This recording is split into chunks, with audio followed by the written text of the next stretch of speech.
Dito sa loob. Kaya dyan. Saan? Sa loob. Mas madali naman po. Kasi ano?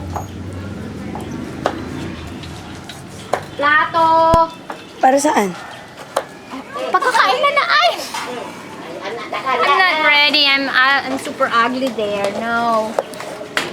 Natural beauty is the best beauty in the world. Huwag ganun, hindi ready eh. Pakita mo yung mga isda. Sana makita na amo ko. Ilagay ko sa FB. Ang amo ko, hindi makaano yan. Takot daw siya. Yung mga ganyang buo, fillet lang ang alam niyang isda. Ay, Sino si James? Si Catherine, kahit yung alimasag na nakatali, hindi niya madampot. Paano siya kumakain ng hairy crab? Hindi siya kumakain ng hairy crab. Ay, saan na nagre-restaurant sila, kinakat na yun sa kanila. Mel, pwede ko na ito itapon dito?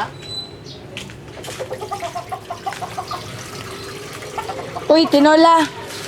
Uy, tinola. Wala palang makain. Matanda ka na. Matanda na ba yan? Oo.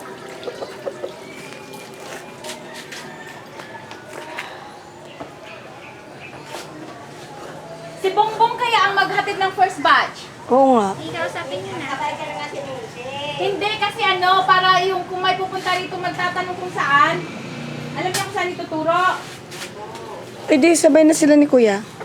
Hindi din natin alam yung pwesto eh. Oh, hindi rin namin alam eh. Nasaan na ba si Kuya? Baka naghihilik pa. Naglilit pa. Di ba nagpunta na siya dito kanina? Nag-text na nga daw kay Irish. Okay daw. Eh, baka natin yan na sila makmak. Bakit nandiyan ba si Makmak? Kagabi.